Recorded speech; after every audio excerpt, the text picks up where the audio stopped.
Buenas noches. Vamos a continuar.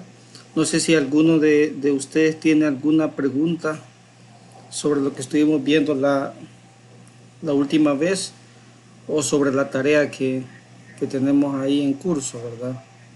No sé si alguien tiene alguna duda hasta el momento.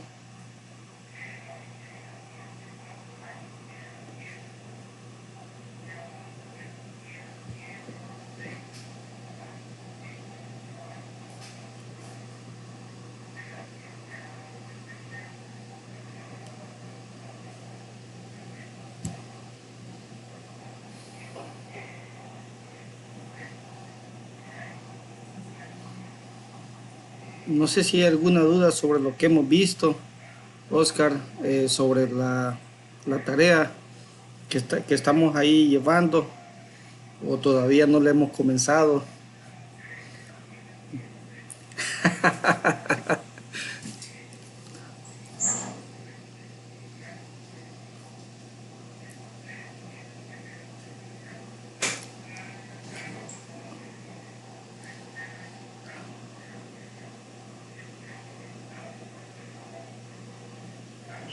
No.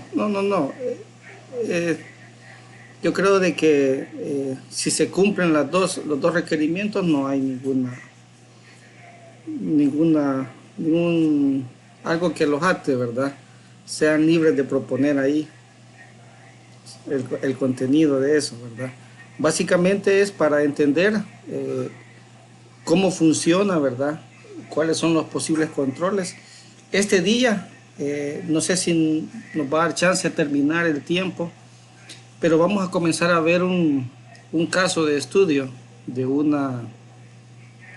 de un ataque que ocurrió este mes. No es algo que ocurrió hace días, sino que este mes.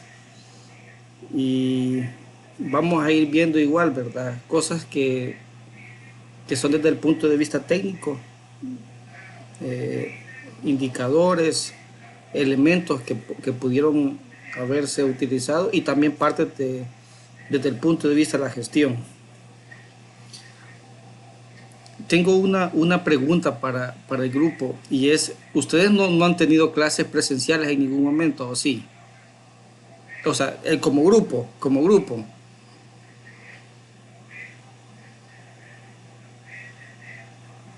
normal.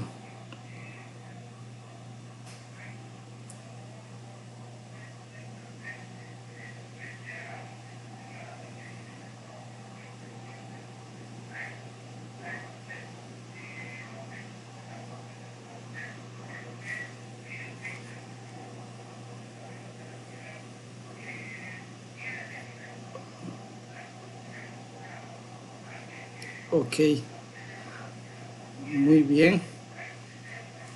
Bueno, yo quisiera saber quiénes de ustedes ya registraron su correo para recibir notificaciones de seguridad del CER de los Estados Unidos. ¿Alguien se registró ya?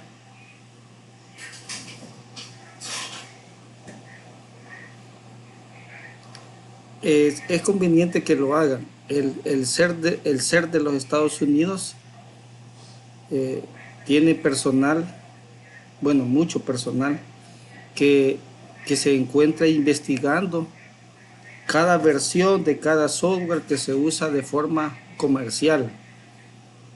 Entonces,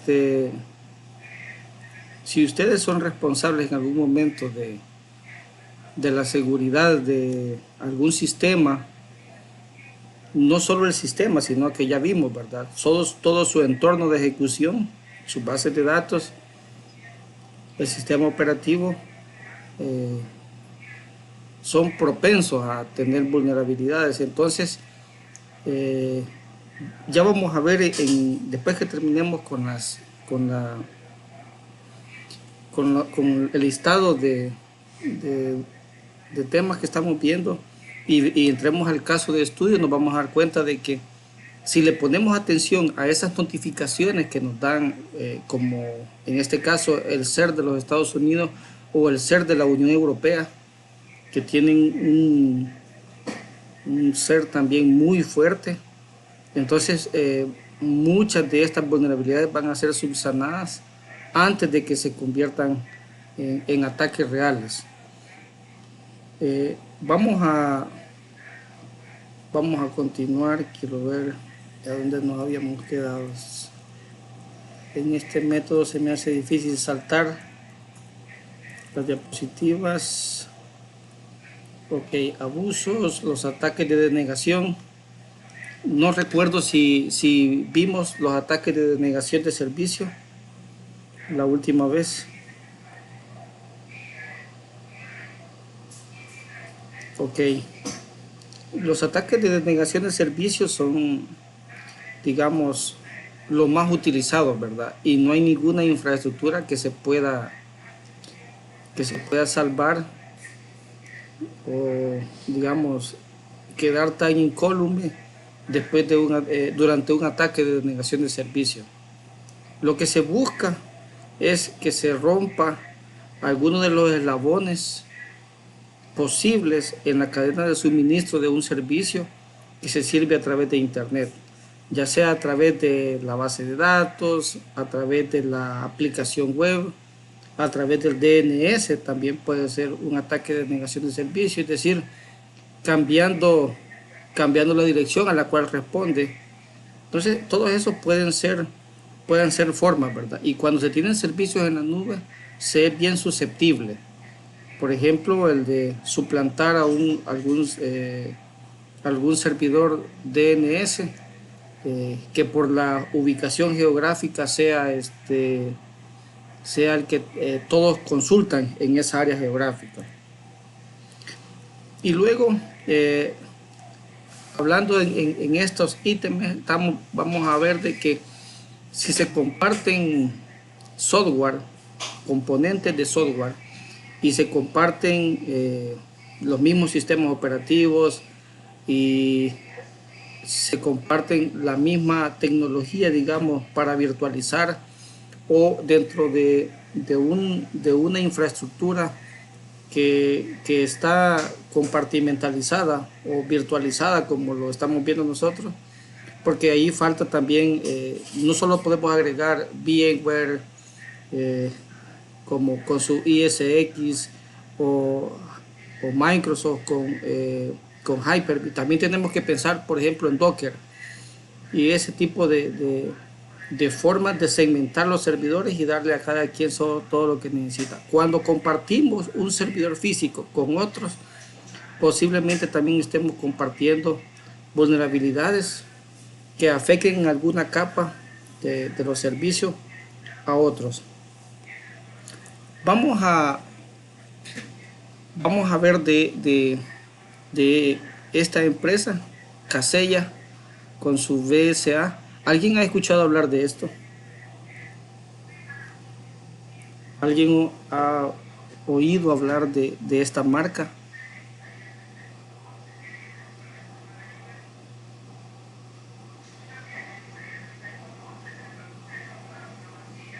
Bueno, quizás nadie, ¿verdad? Nadie ha escuchado hablar de esta marca. Quisiera comentarles un poco sobre lo que hace esto. Es una empresa que permite gestionar servicios en la nube. No estamos dando aquí, no estamos haciendo publicidad, ¿verdad? No es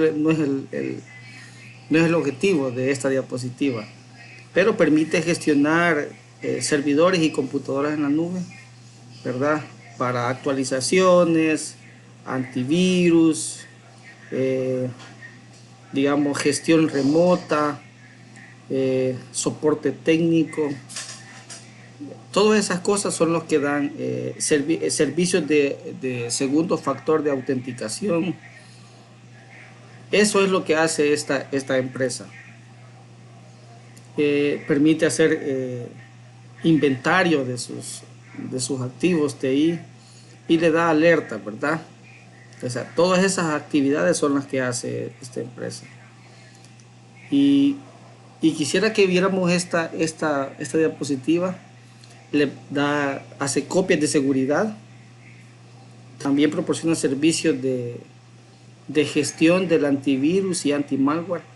La palabra antivirus quizás ya es un poco desfasada, porque hasta el antivirus más, quizás más simple, ya no proporciona solo análisis de antivirus, sino que básicamente es anti-malware, porque le ofrece verificar la navegación, además de verificar archivos en busca de virus también, y la memoria.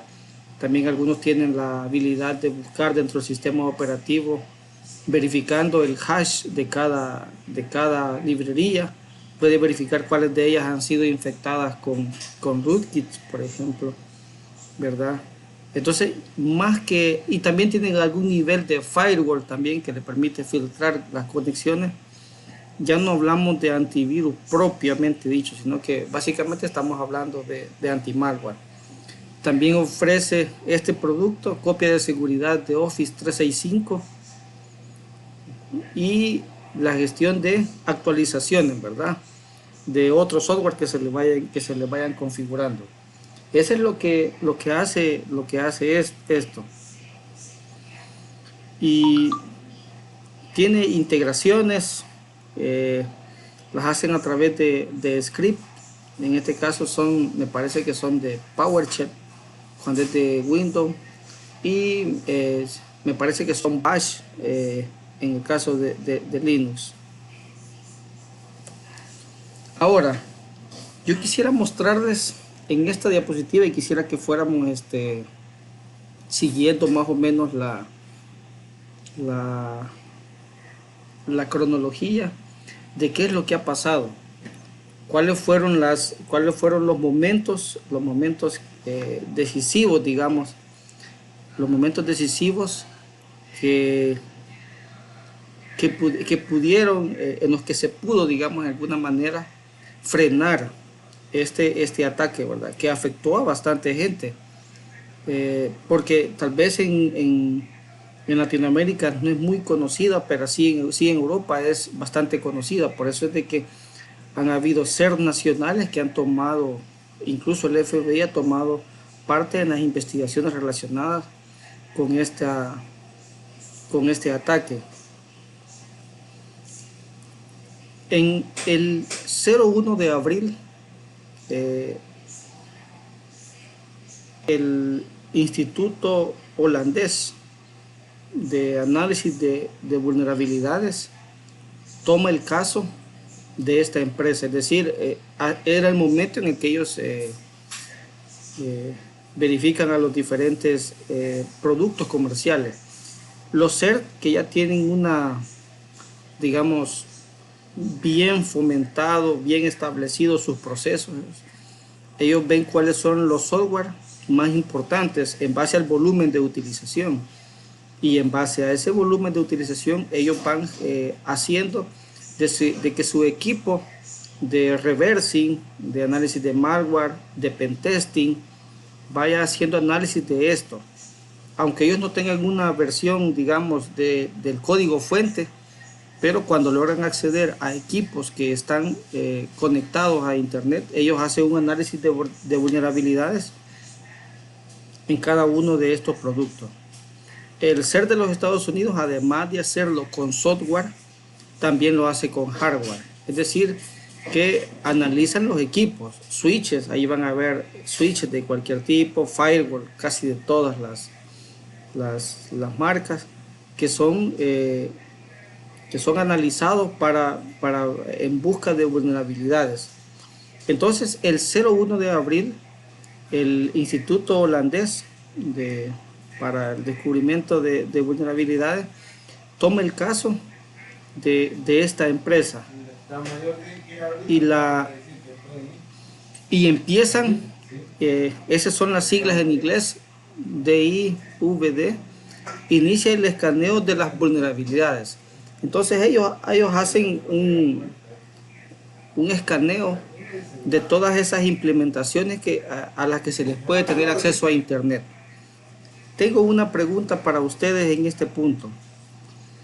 ¿Qué herramienta, qué software, qué base de datos conocen ustedes donde si nosotros quisiéramos hacer un escaneo, digamos, de de esto, ¿de dónde podríamos obtener un listado de servidores conectados a Internet que tengan un software específico instalado? ¿Alguien sabe de algún servicio que podríamos utilizar?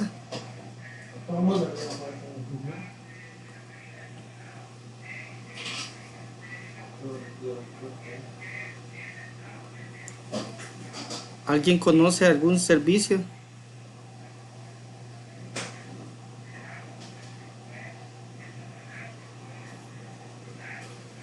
No conocen ningún servicio que les pueda dar visibilidad de servidores de una determinada plataforma. Bueno,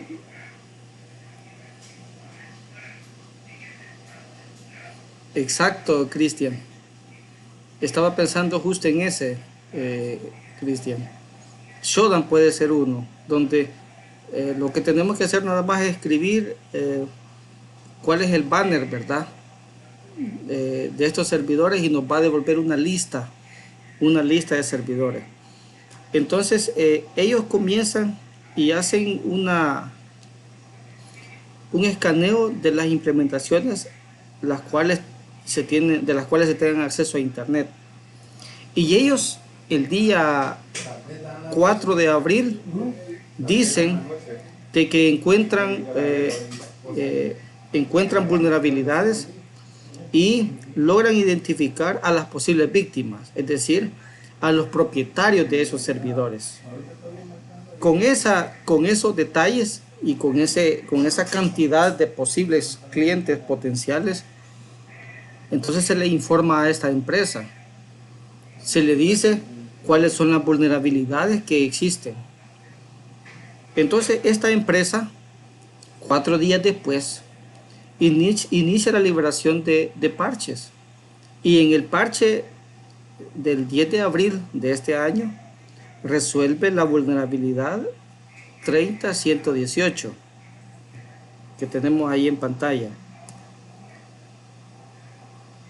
El 8 de mayo libera parches para 3 vulnerabilidades más.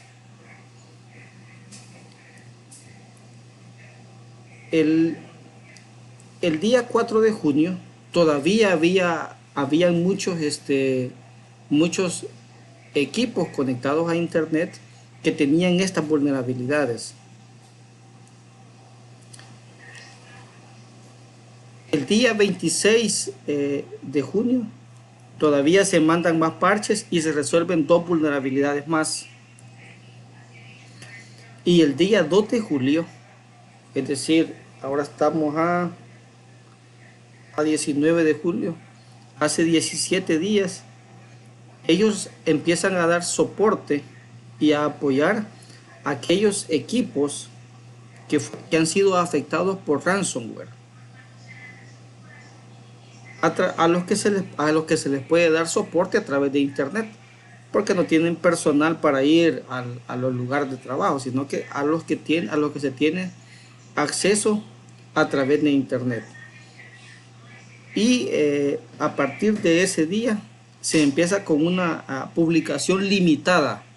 ¿Por qué se limita la información a esto? Porque hacer el descubrimiento, el descubrimiento de vulnerabilidades a la población en general podría causar de que otros que no conozcan todos los componentes técnicos de esta vulnerabilidad puedan aprovecharse también.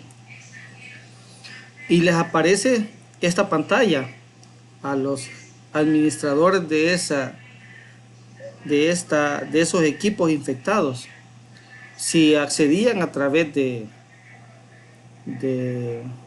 al sistema operativo como tal, podían ver la imagen que tienen ustedes a su izquierda, y si accedían vía web, veían lo que ustedes tienen ahí al lado derecho.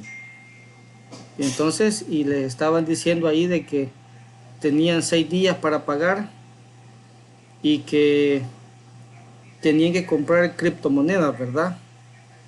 En este caso, ahí estaban pidiendo Monero, aunque me parece que Bitcoin también, o sea, me parece que es Monero lo que ellos estaban pidiendo, no era Bitcoin, sino que Monero, para rescatar sus archivos, ¿verdad?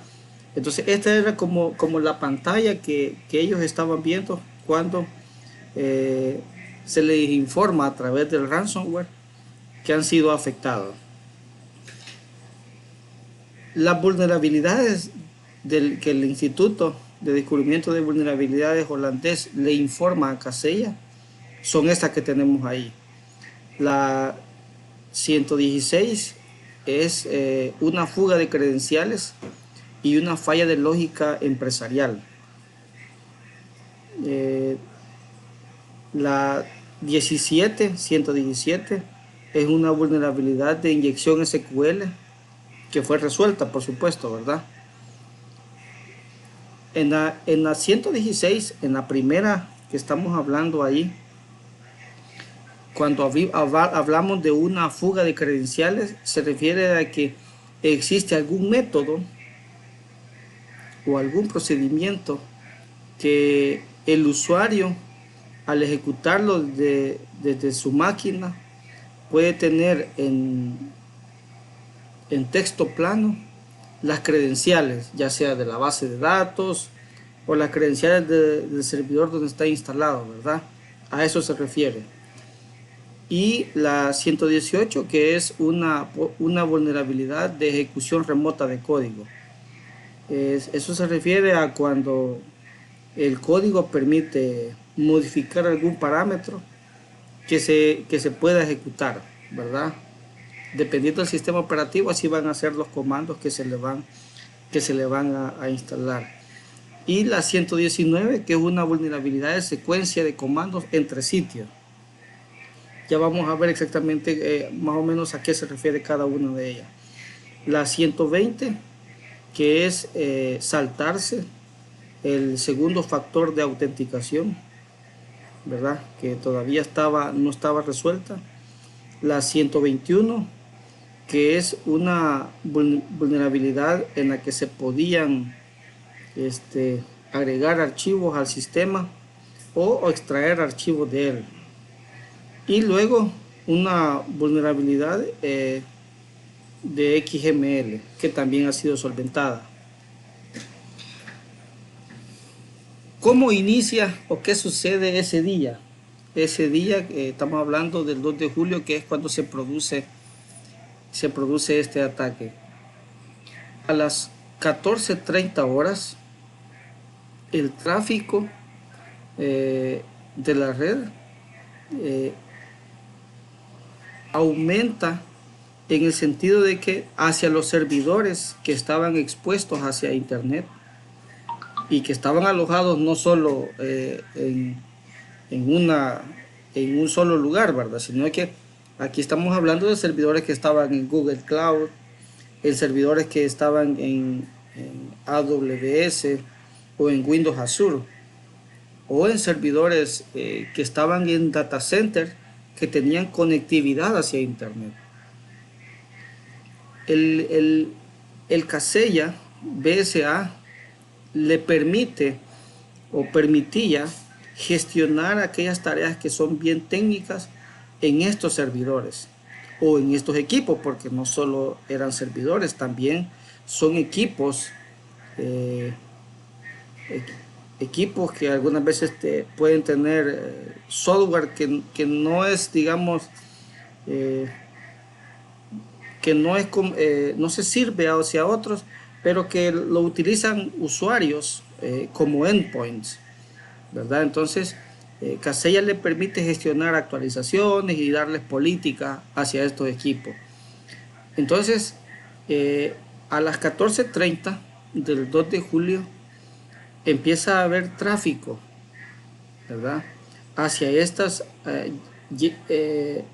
Parece ser de que los atacantes tenían ya un listado de hosts que estaban conectados a internet y que contenían instalado este componente de software, el BSA de Kaseya. Entonces ellos ya tenían ese listado y hacia esos equipos que tenían instalado este componente de software, comienza a haber, digamos, un aumento de la conectividad o del tráfico hacia estos equipos.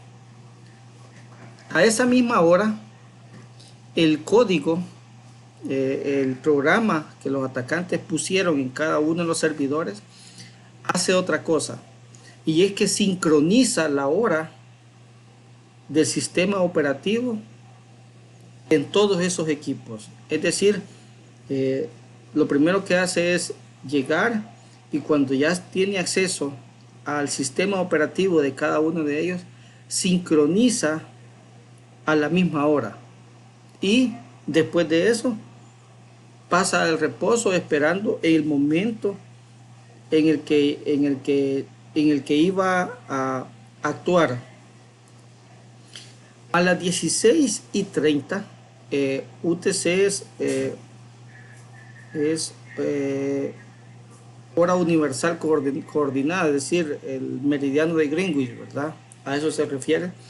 A las 16:30 horas, en el mismo momento, en el mismo segundo, todos los equipos que estaban comprometidos se activan y ejecutan un script de PowerShell que empieza a deshabilitar controles de seguridad. Es decir, en el caso de Windows, empezó a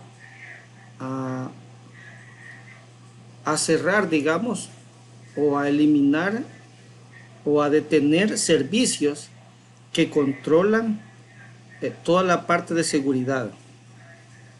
Entonces, lo primero que hizo es hacer un escaneo, una verificación de todos los servicios que pueden de alguna manera informar o avisar o dar indicadores de compromiso a los administradores sobre una actividad maliciosa. Y además de eso, se empieza a enviar otros componentes de software desde el comando y control.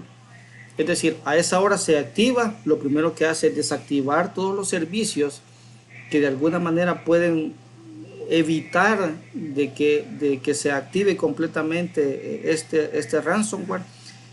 Pero además de eso, después de parar todos estos servicios, comienza el transporte de los otros componentes del ransomware. En este momento, digamos, las partes que pueden llevar un malware en cualquiera de que sea su naturaleza, se divide en varias partes. Inicialmente se tiene nada más un componente que solo hace es vulnerar e instalarse, pero si no tiene permiso de administrador, él va a ir a su comando y control, y de acuerdo al descubrimiento que ha hecho en el equipo, a la versión del kernel o a la versión del sistema operativo, él va a buscar un componente que le permita saltarse y escalar privilegios. Si ya tiene privilegios de administrador, entonces va a buscar un componente que le permita ocultarse, otro componente que le permita, es decir, es tan modular de que de acuerdo a necesidad él se va a ir configurando en cada equipo. Entonces, en este caso, todos estos equipos empiezan a descargar componentes que esos sí ya pueden ser determinados como virus. Y lo que pasa es de que en este caso me parece que Sophos informa a esa hora de que comienzan a haber un alto volumen de detecciones de la misma firma de virus. Es decir, ellos comienzan a ver de que en muchos equipos existe un volumen, existen alertas, digamos, de infecciones, pero no solo eso, sino que es en muchos equipos del mismo tipo. Entonces, a esta misma hora es como que se esté instalando todo el resto del componente del ransomware hacia los equipos. A esa misma hora se ejecuta a las 16:30, se ejecuta un PowerShell que también sigue deshabilitando, pero además de eso, Beam Bash, vamos a ver, Beam Bash.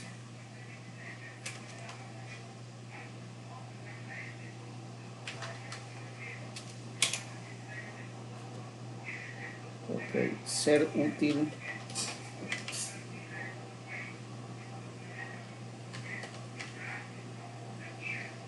Ok, ahí estamos. A esa misma hora se ejecuta un script que descarga un ejecutable. En este caso, el nombre de ese ejecutable se llama agent.crt. Quisiera decirles de que el componente que gestiona los certificados en los sistemas operativos Windows se llama cerutil.exe.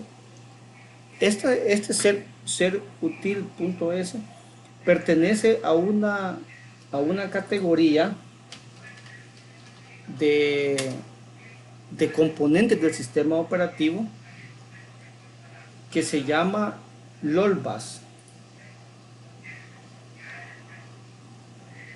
La palabra, hay dos componentes, están los LOLBAS y los LOLBINS. La palabra LOLBAS significa viviendo fuera de la tierra de los binarios, y la otra viviendo fuera de la tierra de los scripts. Es decir, son componentes que, a pesar de que hacen muchas tareas, tienen la capacidad de hacer, digamos, por la naturaleza de que son, en este caso, gestionar certificados. Ellos tienen muchas funciones, algunas de ellas como script y otras de ellas como binario. Por ejemplo, algunas de las tareas que hacen estos es, por ejemplo, ejecutar otros comandos, compilar, pueden leer el tráfico de la red, pueden cargar bibliotecas, pueden hacer volcado de memoria, leer los datos de inicio de sesión y cargas y descargas de archivos. En este caso, el que fue utilizado es uno que se llama cerutil.exe. Si cuando usted está haciendo tareas de equipo rojo, digamos, de Red Team, y necesita cargar archivos desde internet hacia la máquina a la que está comprometiendo, digamos, como parte de un ejercicio, etcétera. Este archivo cerutil es uno de los que se puede utilizar para hacer descargas. Es decir, si usted ya tiene un compilado en internet accesible, usted ocupa cerutil espacio y empieza con los parámetros y tiene la capacidad de descargar archivos de internet, porque así como descarga los certificados actualizados, también permite descargar cualquier otro archivo. En este caso es un compilado que tiene el nombre de un certificado, ¿verdad? Nada más eso, solo el nombre de un certificado, pero aún así sigue siendo un compilado, un archivo ejecutable. La otra cosa que hace acá es que carga los certificados.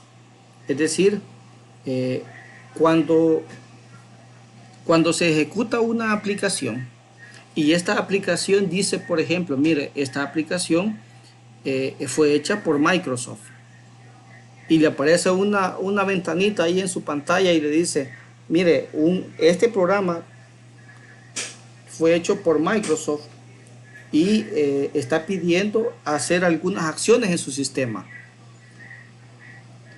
Eso que está ahí significa de que él tiene, hay un certificado de la, digamos, un certificado root, ¿verdad?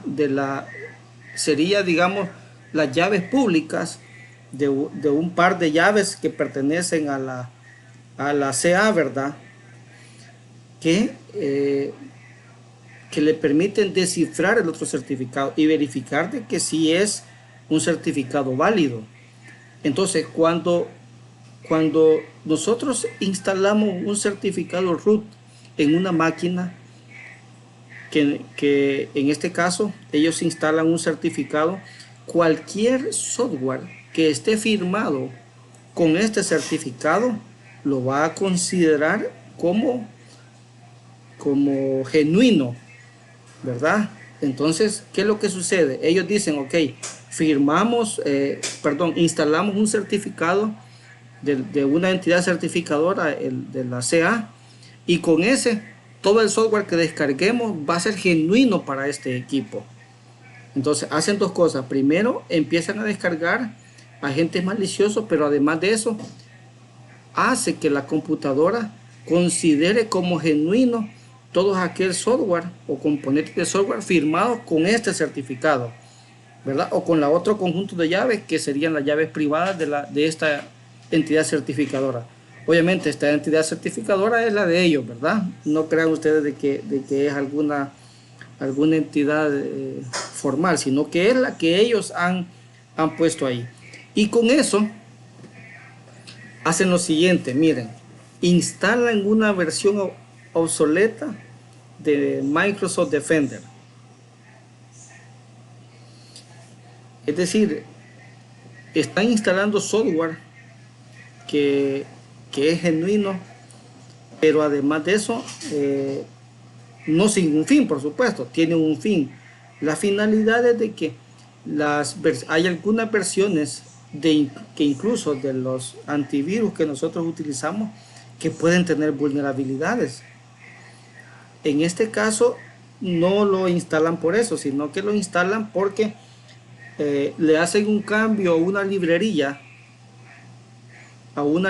de las genuinas de Microsoft Defender, cambian esa librería, le hacen un cambio, le agregan más, digamos, más utilidades de las que tiene y la instalan junto con, es decir, como que si tuvieran una versión parchada de Microsoft Defender. Ahora, otro antivirus que esté instalado ahí, al reconocer de que son bibliotecas de Microsoft Defender, algunos no lo van a revisar porque son considerados como archivos excluidos de los análisis, porque en teoría son otros antivirus, ¿verdad? Entonces esa es la finalidad en este caso de poder instalar una versión obsoleta de Microsoft Defender. Una hora después, Sophos detecta un pico, digamos, de la actividad de ransomware en algunas terminales que tenían instalado Sophos. Es decir, una hora después ya hay un volumen tan alto que ya despierta las alertas en los centros de monitoreo de Sophos. Todos los sistemas de antivirus tienen, digamos, ellos le llaman como sistemas de alerta temprana, que le permiten hacer un análisis del entorno general de donde están instalados y verifican por patrones. Entonces, cuando aumenta alguna actividad, entonces ellos tienen patrones que les permite establecer más o menos qué es lo que sucede. Si en un equipo, en este caso de un ransomware, hay un componente de software que está realizando grandes cantidades de de cambios en los archivos que están escribiendo en el disco, pueden ser dos cosas: que sea una bomba lógica, es decir, como un método de denegación de servicio, en el que se llena todo el disco duro de archivos basura hasta toparlo, y después el sistema operativo ya no va a funcionar. Eso podría ser uno, como una bomba lógica, ¿verdad? O sea, una bomba lógica de disco duro o de memoria, digamos, cargando muchas cosas en memoria. O también puede ser un ransomware, porque para cifrar los archivos, él accede a cada archivo, lo cifra y lo vuelve a escribir. Si ustedes hicieran un análisis de todas las acciones que se hicieron al sistema operativo cuando se toma un archivo y lo vuelve a guardar, como en este caso, ustedes van a ver varias cosas. Primero, hay una lectura.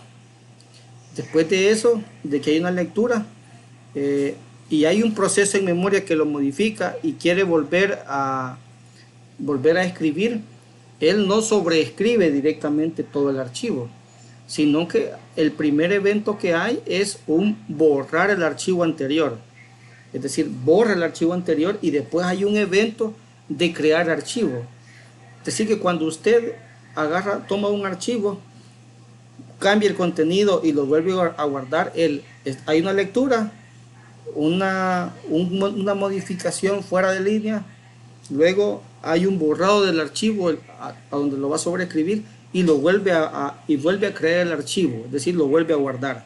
Y después está abrir, después de que lo crea, abre el archivo y cuando ya terminó de guardarlo, cierra el archivo. Entonces, este conjunto de eventos es, digamos, el patrón para decir sobreescribió un archivo, porque el nombre se mantuvo. Entonces, cuando sucede esto, y sucede demasiadas veces para el patrón del equipo, porque en este momento la mayor parte de los antivirus tienen tres componentes, digamos. Tiene un componente que es un componente solo por firmas, es decir, él dice en el byte 533 al byte 539 hay 4 caracteres, y luego del 10.000 no sé cuánto al 10.000 tanto hay tantos caracteres, y esa combinación de dos hacen de que ese archivo sea detectado sea identificado, y nosotros lo clasificamos como malware. Esa es una forma, se llama por firmas, y lo hacen a través de reglas tipo Yara, ¿verdad? Ahí pueden ustedes buscar en internet y ver cómo se escriben esas reglas. Son reglas Yara en ese caso.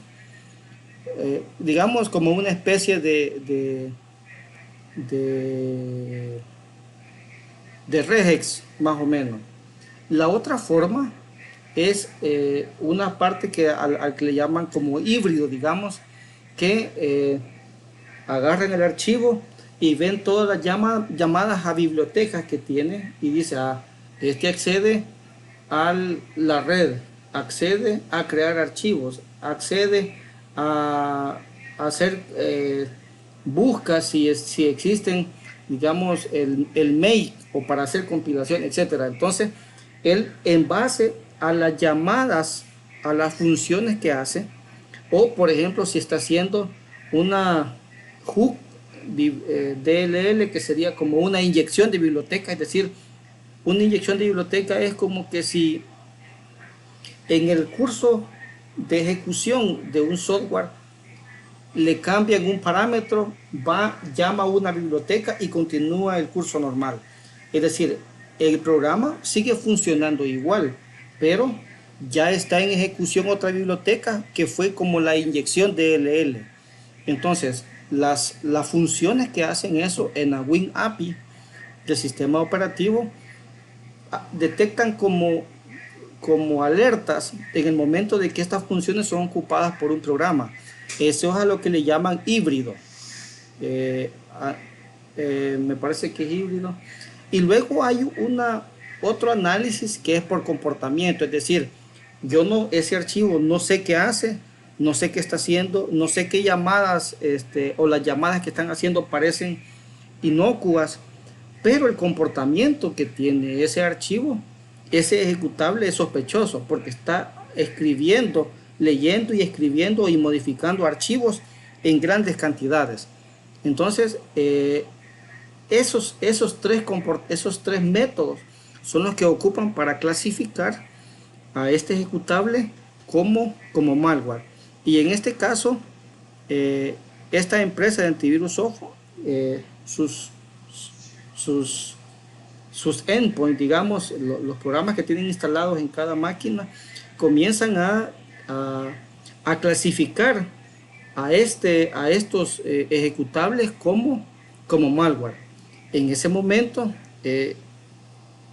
hay varias cosas que suceden ahí. Y es que estos componentes de antivirus, lo primero que van a hacer es hacer una verificación por firmas para ver si encuentran. Luego las bibliotecas.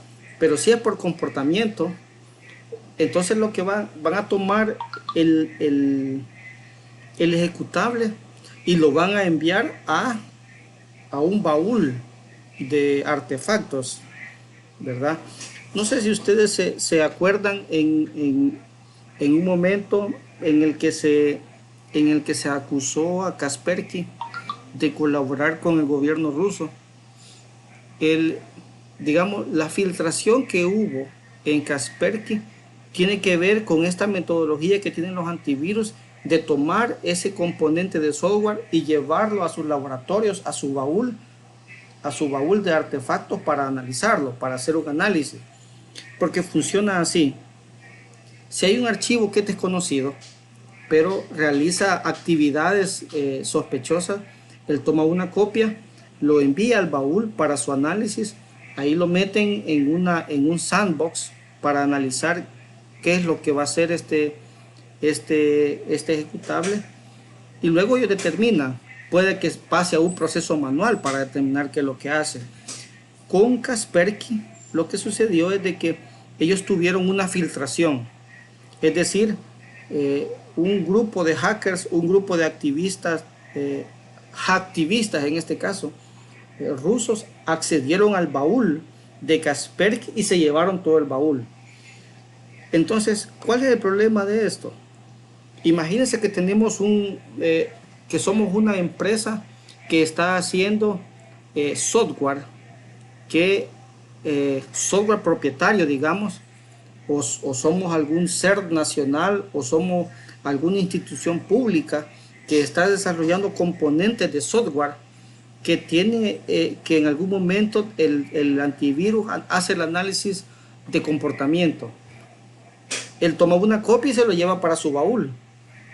Ahora, si ese componente, que para algunas instituciones puede ser crítico, porque pueden ser los ejecutables o las bibliotecas ejecutables de sistemas críticos, entonces, y cae en las manos equivocadas, ellos van a tomar estos componentes con toda la metadata que tienen y van a decir, este componente de software es usado por el órgano ejecutivo de El Salvador, por ejemplo. Ok, si queremos atacar o consideramos que es gran valor, tomamos ese ejecutable y le comenzamos a hacer un análisis de vulnerabilidades detallado, ¿verdad? Porque ya tenemos una copia de eso.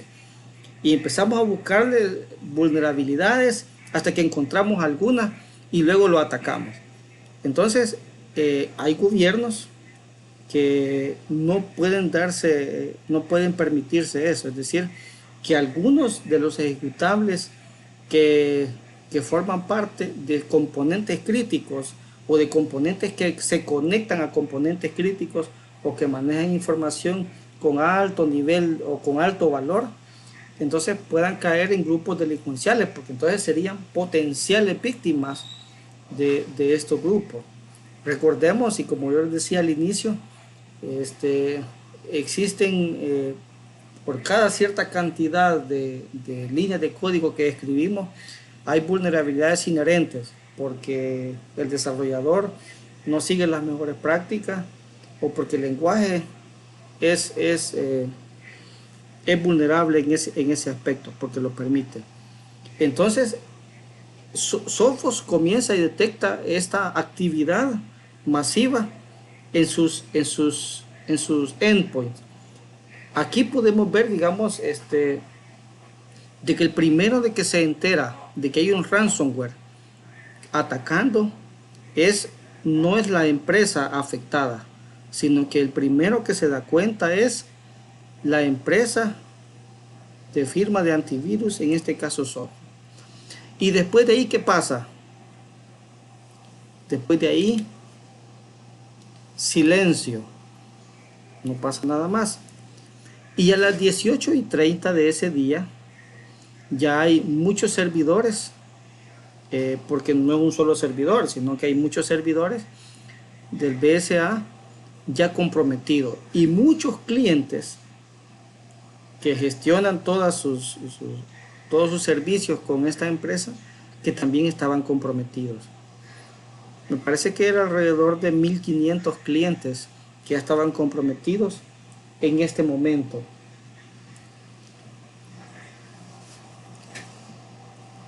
Quisiera, antes de continuar,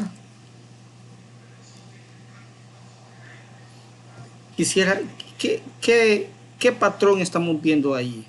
Hasta lo que hemos visto a este momento. ¿Qué patrón estamos viendo que ha seguido este ataque? ¿Qué creen ustedes que han sido los puntos, digamos, desde el punto de vista técnico o desde el punto de vista de la gestión, que podríamos nosotros señalar en todo este proceso? Quisiera preguntarle vamos a ver, creo que bueno, aquí está. Daniel, no sé si me estás escuchando, Daniel. Quisiera que me dieras tu opinión y me dijeras de esto que nosotros hemos visto, este, ¿qué podríamos decir? Hay algunos elementos técnicos que nos puedan servir, hay algunos elementos de gestión que podamos criticar sobre esto. ¿Qué podemos decir sobre eso, Daniel? Sí, hace poco, por supuesto.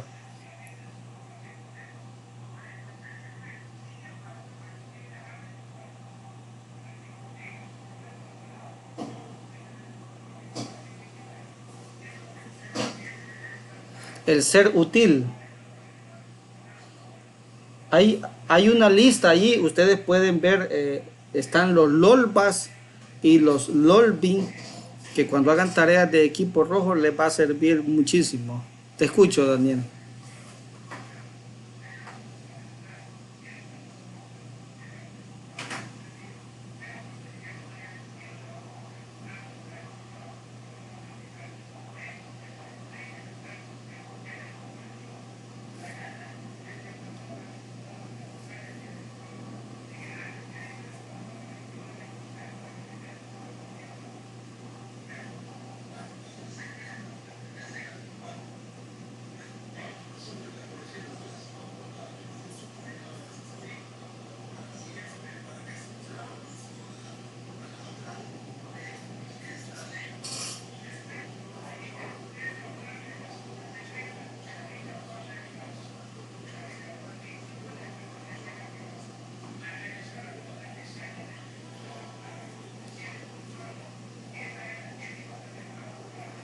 ¿Por qué crees que tuvo la capacidad de desactivar esos componentes de software cuya función es monitorear?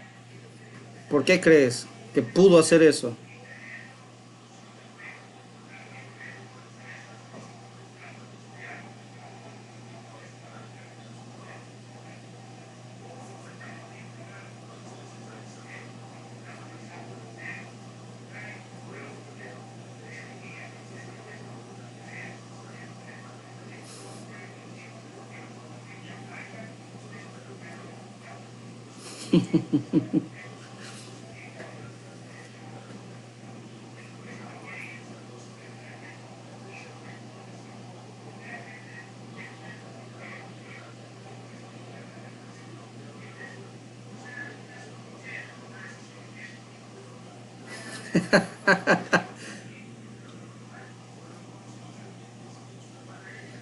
Claro. Erickson, no sé si querías decirnos algo.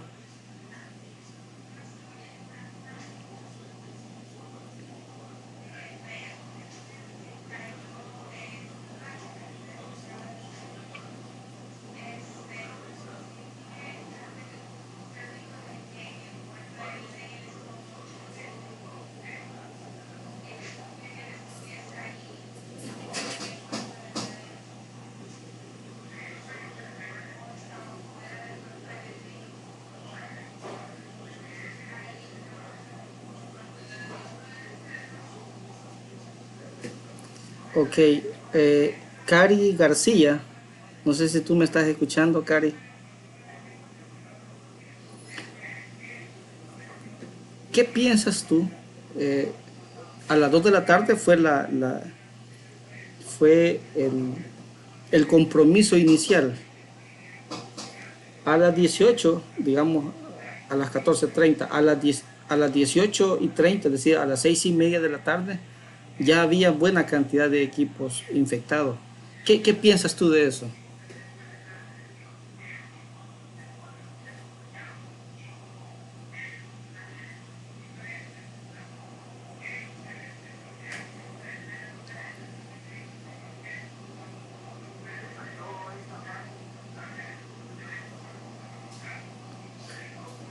4 horas exactamente.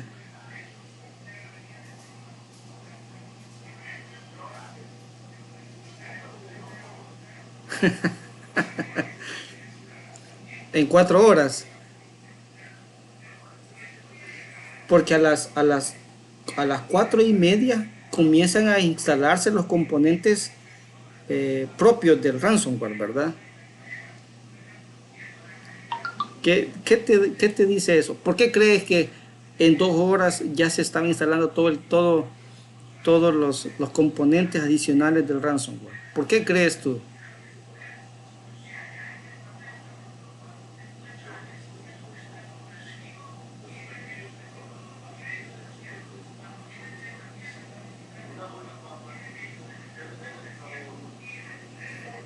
Eh, claro. Eh, Oscar, ¿querías decir algo, Oscar?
¿Qué opinas, Oscar? La finalidad del Casella BSA es esa que tienes ahí en pantalla. Control remoto, descubrimiento del inventario y, y la gestión de parches, ¿verdad? Es decir, los equipos, los servidores que fueron atacados no estaban desactualizados, Oscar. porque este software se encarga de actualizarlos. Es decir, no es que estos programas hayan estado viejitos, sin parches, sino que parte de la función y por lo que los clientes le pagan a Basella BSA por el servicio es por la gestión de los parches. Y la otra tarea que hace también es la gestión del antivirus. Entonces, ¿cómo amarras tú que siendo una solución que hace esto, haya sido el medio para infectar de ransomware a los clientes, a los endpoints? ¿Cómo consideras, cómo amarras tú eso? ¿Cómo conectas ambas funcionalidades? ¿Cómo las conectas tú?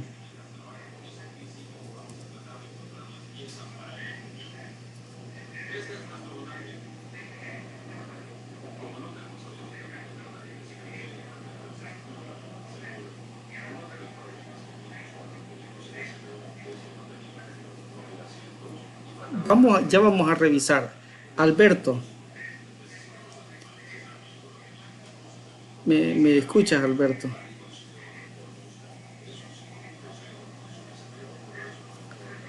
Abigail.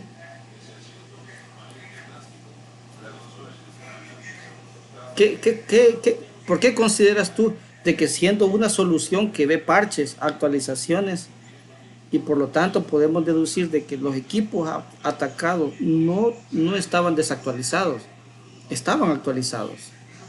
¿Por qué consideras tú que aún así fueron atacados?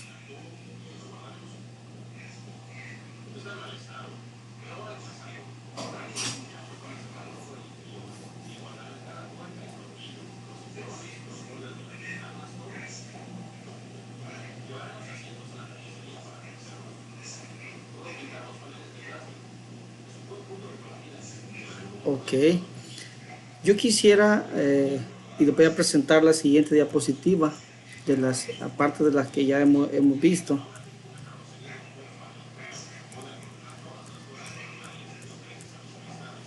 Esta diapositiva. Desde el punto de vista técnico, ¿qué hemos aprendido?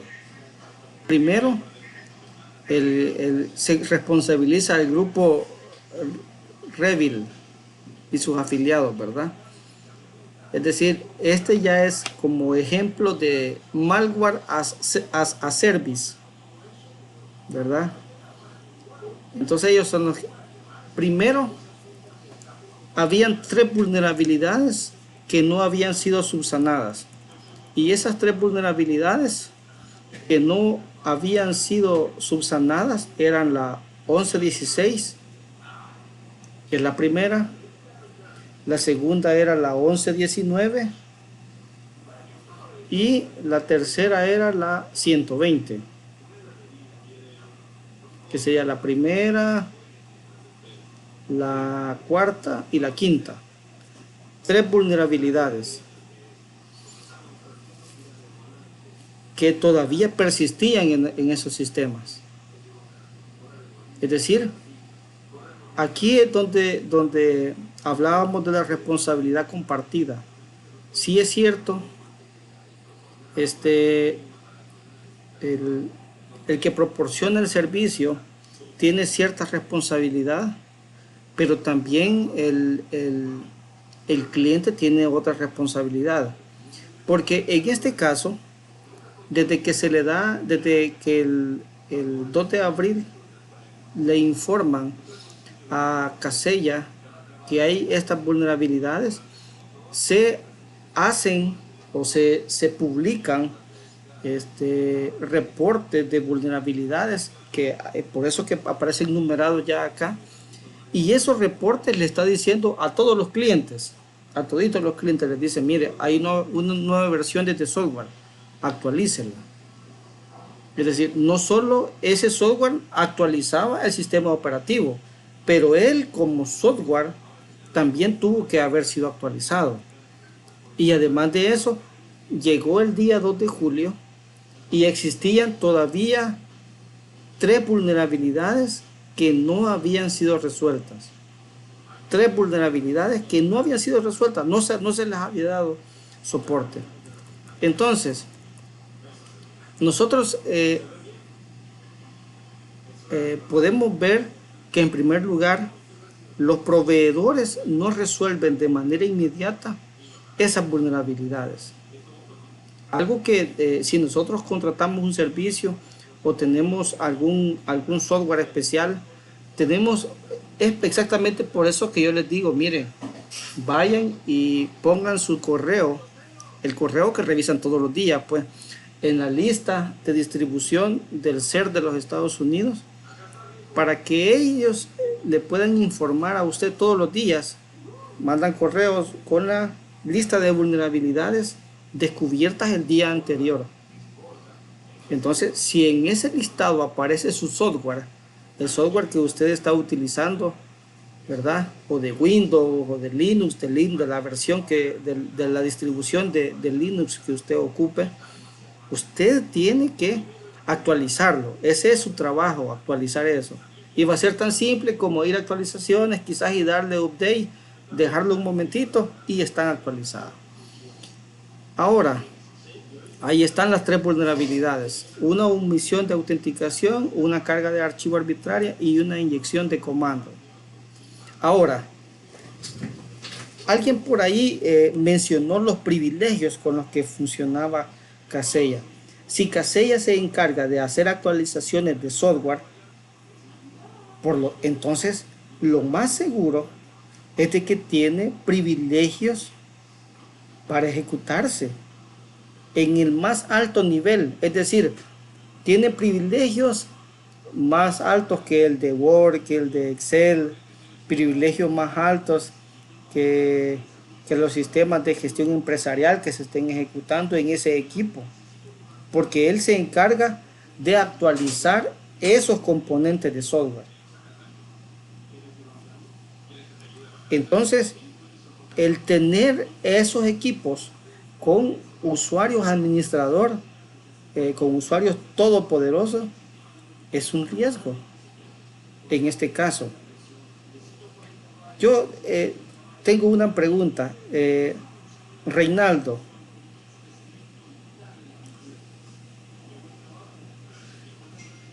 Aparte, digamos, ¿de cuáles niveles de usuarios te recuerdas tú? Hablemos de cualquier sistema operativo, ya sea en Linux o en Windows. ¿Cuáles son los niveles más conocidos de los usuarios?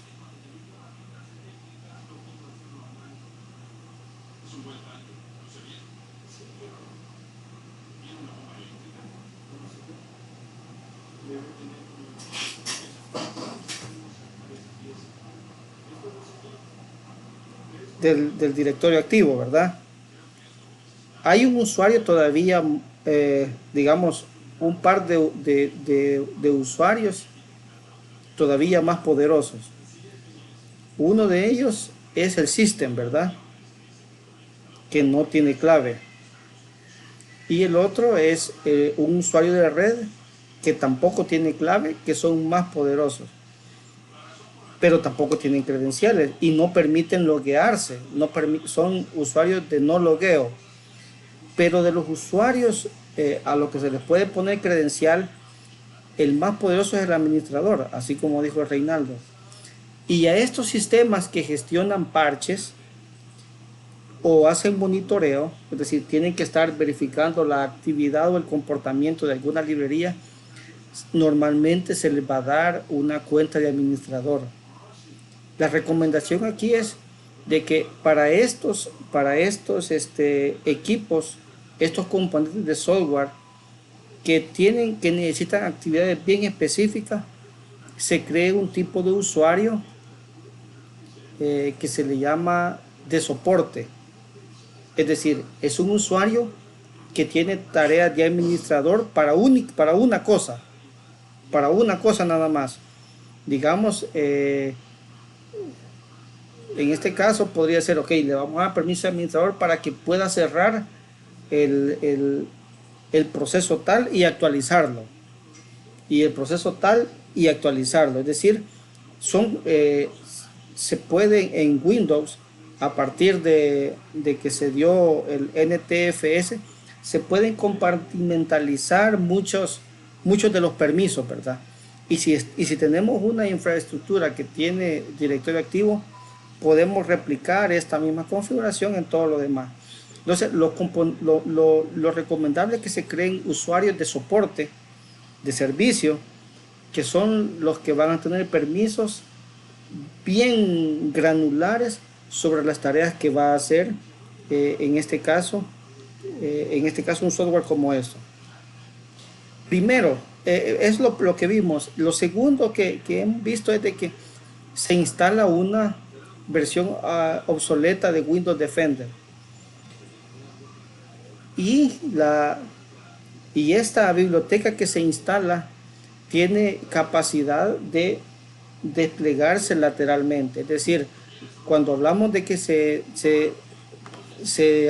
puede hacer un desplegado lateral, Ericsson, no te hemos escuchado, Ericsson. ¿A qué crees que nos referimos cuando decimos de que tiene capacidades de desplegarse lateralmente? Buenas noches.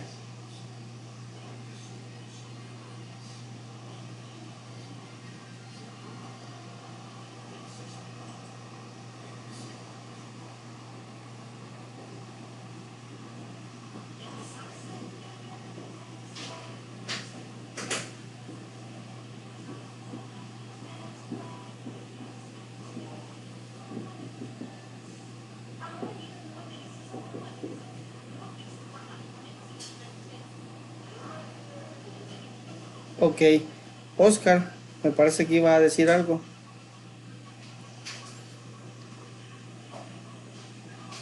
Ok, fíjense de que una forma de hacer descubrimiento lateral, es decir, de hacerse un despliegue lateral, es a través de las famosas carpetas compartidas, o como se le llama, digamos el nombre correcto es Samba, ¿verdad? SMB, porque ahí se pueden, en una carpeta normal de Windows, cuando se hacen,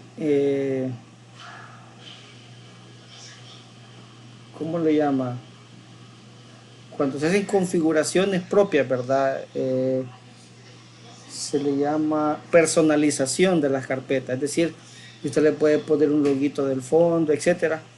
Él internamente o allí en esa carpeta ha creado un archivo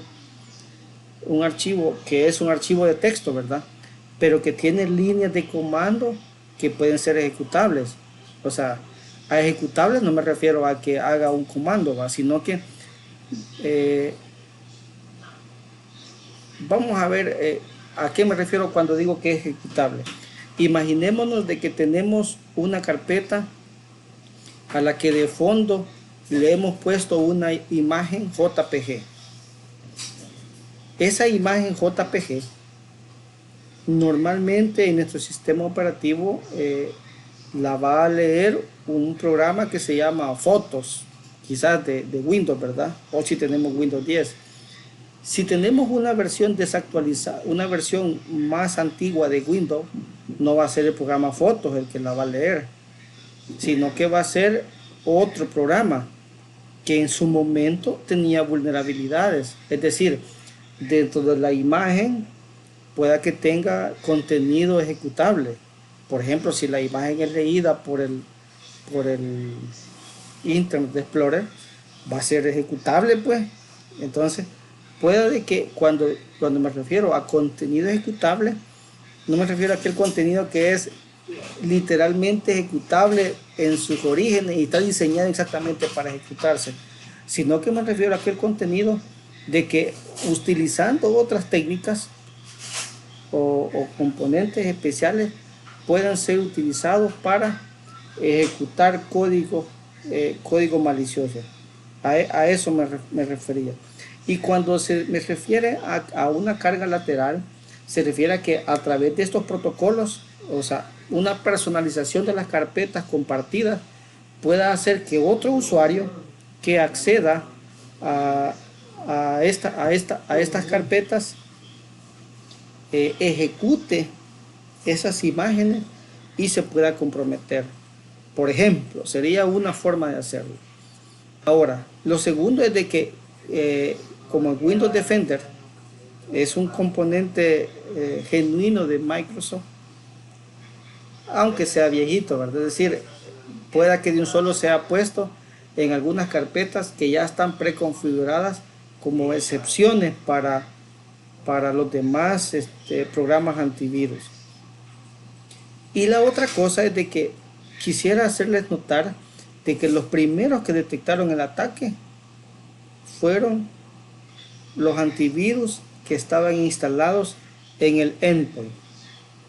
Fueron los primeros que han detectado este ataque. Es decir, no ha sido ni la infraestructura que aloja todos estos servidores, porque Casella BSA es cliente de Microsoft a través de Azure, de Amazon Web Services y también de Google Cloud. Es decir, tienen servidores en todos estos proveedores de servicios en la nube.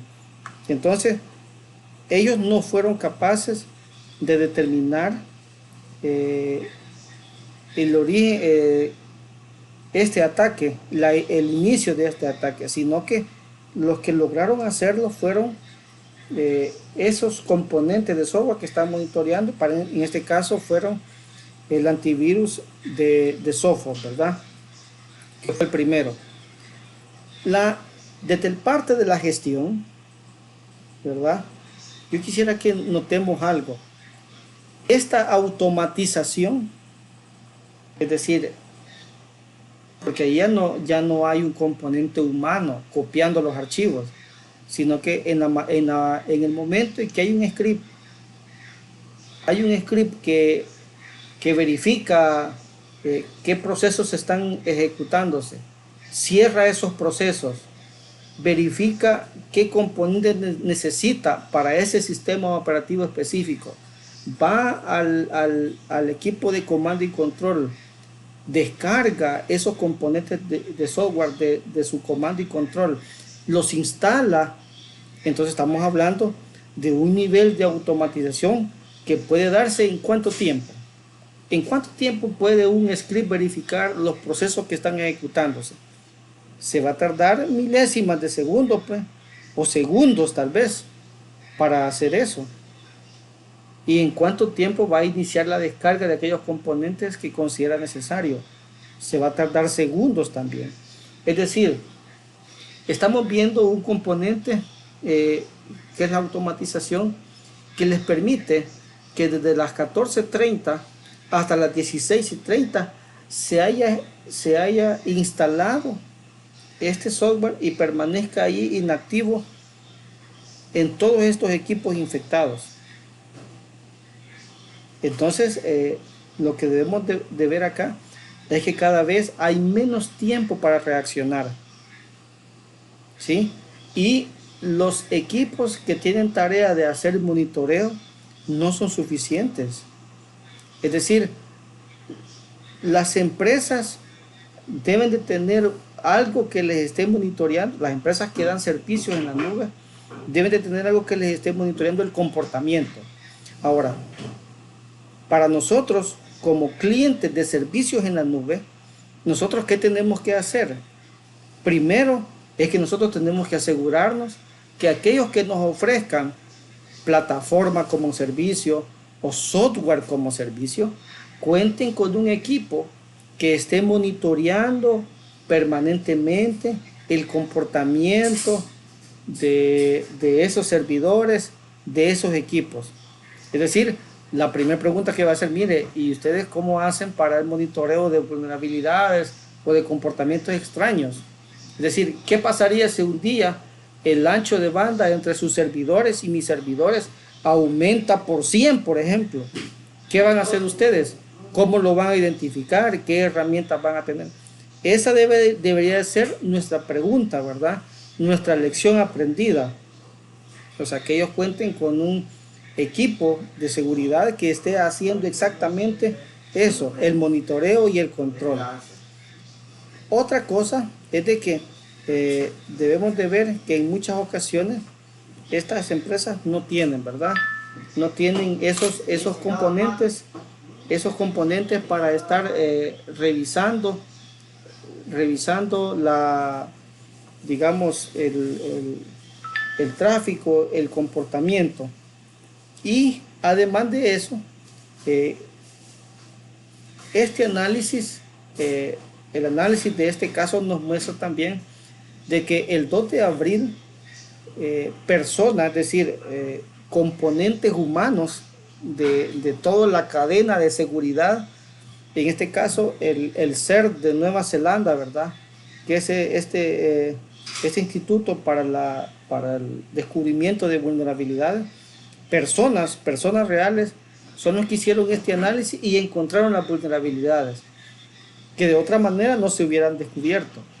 Entonces, lo que yo quisiera es que ustedes noten de que no podemos sustituir todos estos procesos por componentes de software automatizados. Se hace necesario que se hagan análisis hechos por humanos, ¿verdad? Para estos componentes.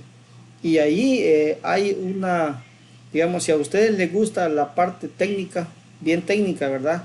Porque a algunos les gusta más la parte de gestión, digamos, y a otros la parte técnica. Si les gusta bien mucho la parte técnica, hay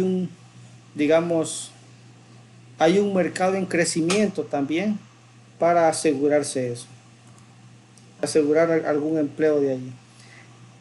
Además de eso, la compañía estaba leyendo por ahí de que en ese momento no tenía el suficiente personal para manejar esos requerimientos de parcheo que que le surgieron en este momento.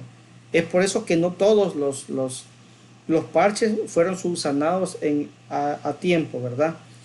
Y la otra cosa que yo quisiera hacer mucho énfasis en ustedes es de que hay muchas personas que instalan el software, instalan el firewall o le dice su proveedor, y algunos de ustedes ya conocen esos proveedores que llegan y le dicen, mire, nosotros le vamos a gestionar todo, le vamos a gestionar su firewall, si usted necesita algo, nosotros vamos a tener un SOC ahí que va a estar funcionando para ustedes. Es decir, hay muchas empresas más pequeñas o muchos departamentos de TI que no tienen la competencia técnica para asegurar sus equipos y van a confiar ciegamente en estos proveedores de servicios. Es decir, no es posible de que deleguemos todo el trabajo en ellos. Al final de cuentas, cuando surgen estos ataques, quienes sufren no solo son las compañías, sino también los clientes, porque ven sus archivos comprometidos. Y quienes tienen que pagar el rescate, en este caso, ¿quiénes son? ¿Serán los de Casella? ¿Serán cada uno de los clientes que van a comprar Monero y van a pagar el rescate? ¿Quiénes lo van a hacer? Si no tenían respaldo fuera de línea de sus archivos, ¿qué va a pasar? ¿Qué podría pasar? Entonces, ahí es donde, debemos de tener cierta precaución de confiar del todo la gestión de nuestra seguridad y de todos esos servicios que nos presten en el caso de cuando contratamos software como servicio o plataforma como servicio, confiar completamente en nuestros proveedores y sobre todo cuando lo hacemos como business as a service, ¿verdad? Process business as a service. Entonces siempre es necesario mantener esa reserva. Les dejé esta postdata a propósito. Después de que ha pasado este incidente, todavía se está analizando Yo quisiera de que le demos una lectura a esta diapositiva.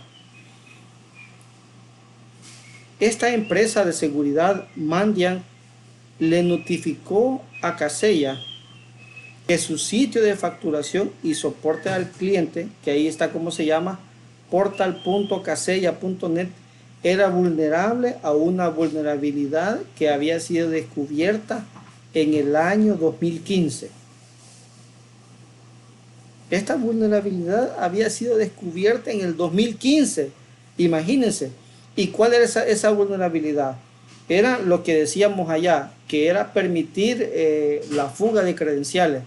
Pues la fuga de credenciales era bien simple. Permitía que el usuario desde su navegador pudiera poner, digamos, el nombre, pleca, serap o lo que sea, pleca, y pudiera ver un archivo que se llama web.config.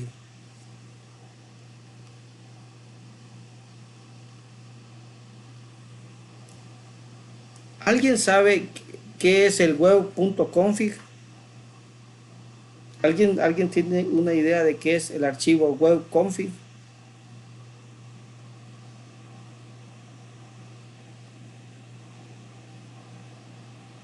Bueno, el archivo web.config es un archivo que inicialmente tiene los permisos de acceso a los directorios. Es decir, ahí le va a decir en cuáles directorios puede escribir el usuario y cuáles no.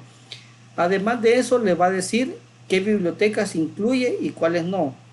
Además de eso, le va a decir, va a tener en texto plano la cadena de conexión a la base de datos. ¿Qué más quiere si tiene la cadena de conexión a la base de datos? Y si tiene la cadena de conexión a la base de datos, entonces a través de un ataque como XSS, es decir, guarda ahí contenido ejecutable en un campo de la base de datos y cuando el usuario lo vea pueda mostrar más información o hacer alguna ejecución, digamos, en el equipo del usuario, y este se puede ejecutar con todos los permisos. Entonces, esta vulnerabilidad tenía muchos días, muchos años de haber sido descubierta y de haber sido informado a Kaseya. Es decir, hay un componente de gestión que pueda que haya surgido ahí, ¿verdad?, de negligencia. Y para terminar, aquí está la versión, el CVE del 2015, en el que decía de que se puede acceder a listar los archivos del directorio de administración de Kaseya, ¿verdad? Que en este caso era la versión 3, me parece, y no fue subsanada nunca. Y luego, ya para terminar esta reunión que tenemos acá, algunas veces el usuario está feliz disfrutando de su software, ¿verdad?, de las funcionalidades que tiene, pero por debajo no sabemos cómo está ese código, ¿verdad? No sabemos qué le está pasando y no sabemos qué malabares están haciendo esos desarrolladores para corregir esos problemas. Algunas veces solo están copiando y pegando bloques de código, ¿verdad?, que contienen vulnerabilidades. Yo les aseguro de que si fuéramos mala gente, pusiéramos componentes de código para hacer muchas cosas bien interesantes y lo pusiéramos ahí en internet y de manera premeditada le pudiéramos agregar algunos errores de programación o de lógica para que me permitan después comprometer algún equipo. Es decir, algunas veces copiar y pegar fragmentos de internet puede ser contraproducente porque pueden contener errores premeditados que le permitan a un atacante acceder a vulnerar el software que está haciendo cuando los desarrolladores lo están haciendo. Y esto es como una, digamos, como una alerta para no confiar en ese software que solo utilizamos, no, que tenemos que estar atentos a cuáles son los protocolos, cuáles son las certificaciones, cuáles son los procesos que ellos siguen para asegurar el software que nos dan como servicio. Yo no sé si hasta este punto tenemos alguna pregunta, alguna duda sobre lo que hemos hablado en esta reunión que hemos tenido este día. No sé si hasta este momento hemos visto, digamos, primero las generalidades de las diferentes formas en que se prestan los servicios en la nube, y ahora que luego vimos algunas orígenes de vulnerabilidades, ¿verdad? Y ahora que hemos visto un caso en particular, vamos a ver otro en la siguiente clase, ¿verdad? Para ver cuáles son, digamos, esos puntos que pueden ser críticos, y qué lecciones debemos de tomar nosotros a la hora de que contratamos servicios en la nube, ¿verdad? Porque para eso está sirviendo, para que veamos las experiencias de otros y nosotros digamos, ok, los puntos débiles de este asunto son tales y cuales, y nosotros podemos hablar de esos puntos que consideramos importantes con nuestros proveedores de servicios en la nube. No sé si alguien tiene algún comentario, alguna pregunta, alguna duda, alguna, digamos, algo que nos quiera decir, que todos podamos escucharlo.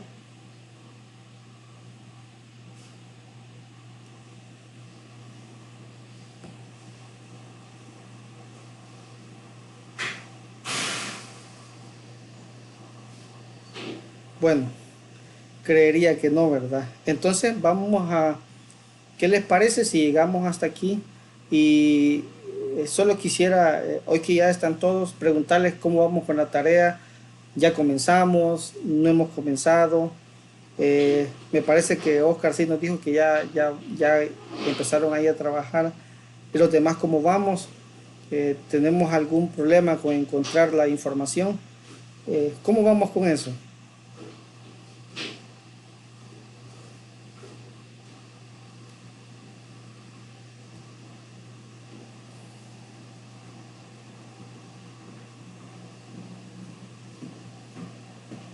Bueno, me parece que todo va bien entonces. Sí, Oscar.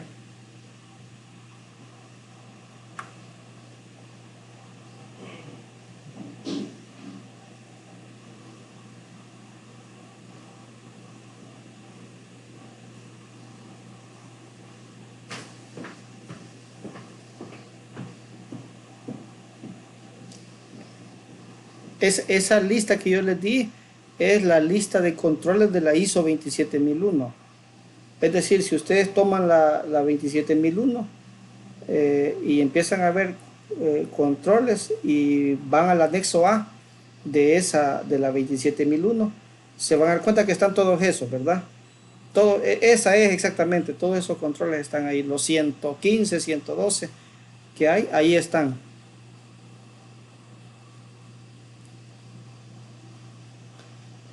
Sí, tienen que buscar los que sean más relevantes, quizás, ¿verdad? Es decir, en cada ataque, en cada caso, hay diferentes controles de esos que pudieron haberse usado, ¿verdad?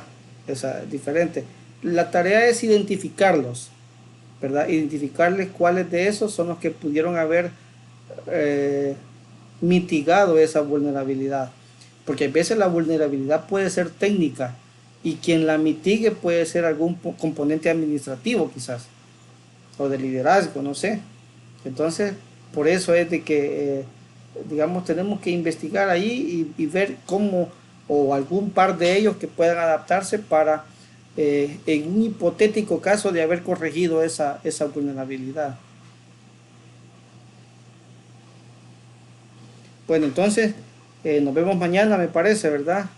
Y pasen feliz noche. Vamos a ver otro caso mañana, igual, ¿verdad? Otro caso de estudio del cual primero Dios podamos aprender algo. Buenas noches.